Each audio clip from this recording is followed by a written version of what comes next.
غزوہ احد کفر اور اسلام کا نہایت ہی اہم غزوہ ہے۔ اس غزوہ میں نبی پاک صلی اللہ علیہ وآلہ وسلم کے دانت مبارک شہید ہوئے اور باقی مسلمانوں کو بھی بہت ہی بھاری جانی نقصان اٹھانا پڑا۔ تو دوستو، میں آپ کو اس ویڈیو میں بتاؤں گا کہ غزوہ احد میں زخمیوں کا علاج کس دوائی سے کیا گیا تھا۔ غلطی کوتاہی اللہ معاف فرمائے، جتنا پڑھا اس کے مطابق آپ کو بتا دیتا ہوں۔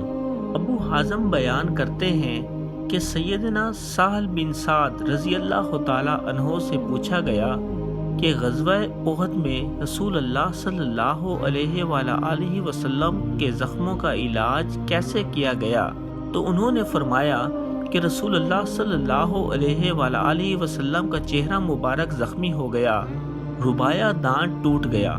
سامنے کے اوپر نیچے والے دانتوں کے چاروں طرف ایک ایک دانت کو ربایا کہتے ہیں، یعنی جو دانت ہمارے سامنے کے ہوتے ہیں ان کے اوپر اور نیچے والے دانتوں کو ربایا کہتے ہیں۔ تو انہوں نے فرمایا کہ رسول اللہ صلی اللہ علیہ وسلم کا چہرہ مبارک زخمی ہو گیا اور ربایا دانت ٹوٹ گیا اور خود پچک کر سر مبارک میں دھس گیا تھا۔ آپ صلی اللہ علیہ وآلہ وسلم کی صاحبزادی سیدنا فاطمہ رضی اللہ تعالی عنہا آپ صلی اللہ علیہ وآلہ وسلم کا زخم دھو رہی تھیں اور سیدنا علی رضی اللہ تعالی عنہ ڈال کے ذریعے سے زخم پر پانی ڈال رہے تھے۔ جب سیدنا فاطمہ رضی اللہ تعالی عنہا نے دیکھا کہ خون جاری ہے تو انہوں نے چٹائی کا ایک ٹکڑا لیا، اسے جلایا۔ جب وہ راکھ ہو گیا تو وہ راکھ زخم پر تھوپ دی، یوں خون تھم گیا۔ جس چٹائی کی راکھ زخم پر لگائی گئی تھی وہ نرسل یعنی پیپرس سے بنی ہوئی تھی۔ اس میں خون بند کرنے کی زبردست تاثیر پائی جاتی ہے۔ اس کے انتہائی خشک ہونے کی وجہ سے جلن کا احساس بھی نہیں ہوتا، کیونکہ اگر ایسی ادویات سے جلن ہو تو خون پھر سے چھلکنے لگتا ہے اور اس کے نتیجے میں خون اور زیادہ نکلتا ہے۔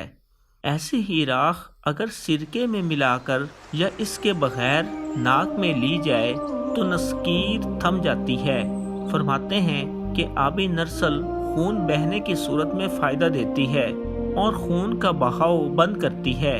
اسے تازہ زخموں پر چھڑکا جائے تو انہیں مندمل کر دیتی ہے۔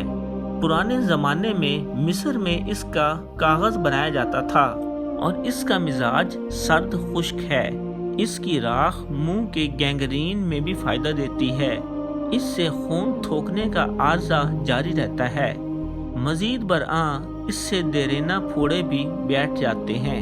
تو دوستو، پہلے زمانوں میں بھی دوائیاں مختلف طریقوں سے استعمال کی جاتی تھیں اور زخموں کا علاج بھی بڑا شاندار طریقے سے کیا جاتا تھا۔ اگر آپ کو ویڈیو پسند ہے تو ہماری ویڈیو کو لائک اور ہمارے چینل کو سبسکرائب ضرور کریں۔ شکریہ۔